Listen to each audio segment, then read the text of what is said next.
Jordan. Lalibela remained the capital of Ethiopia from the late 12th into the 13th century.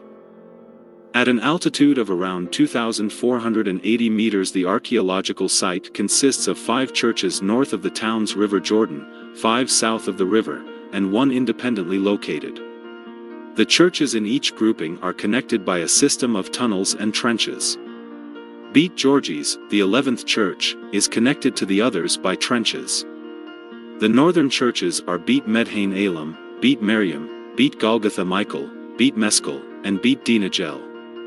The southern churches are Beit Emmanuel, Beit Mercurius, Beit Abba Libanos, Beit Liam, and Beit Gabriel Rufel.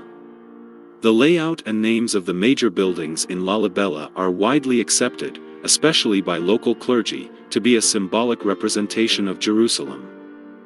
This has led some experts to date the current church construction to the years following the capture of Jerusalem in 1187 by the Muslim leader Saladin. Architecture: the rock-hewn churches at Lalibela are made through a subtractive processes in which space is created by removing material. Out of the 11 churches, 4 are freestanding, monolithic, and 7 share a wall with the mountain out of which they are carved. The churches are each unique, giving the site an architectural diversity that is evident by the human figures of bas-reliefs inside Bet Golgotha, and the colorful paintings of geometrical designs and biblical scenes in Bet Miriam. Moldings and string courses divide larger structural shapes into smaller sections in many of the churches.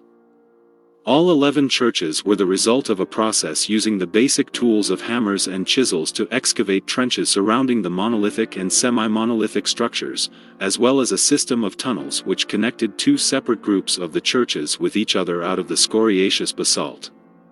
The construction was done from top to bottom.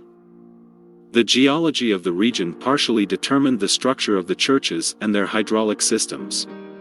Igneous in nature, the rocky massif of the church complex is primarily composed of 2 kinds of volcanic basalt.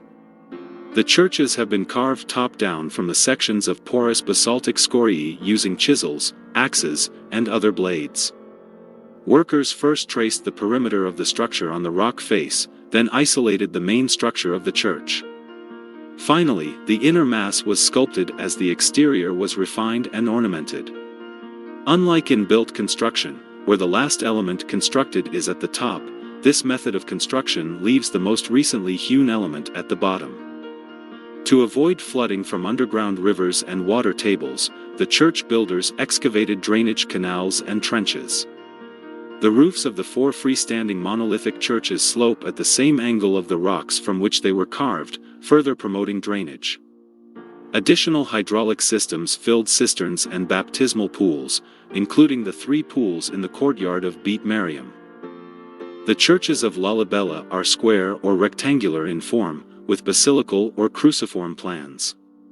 Except where geological formations forced alterations, the churches follow the orthodox custom of placing a door at each of the western, northern, and southern sides.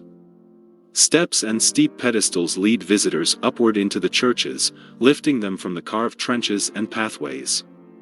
The doorways and window frames exhibit multiple typologies throughout the complex, including stelliform, ogival, cruciform, and axamite. Both the stelliform and axamite-style windows and doors are direct quotations from the architecture of the Axumite Empire, which reigned in present-day northern Ethiopia and Eritrea from the 1st through the 8th century. The circa 10th century Axumite architectural revival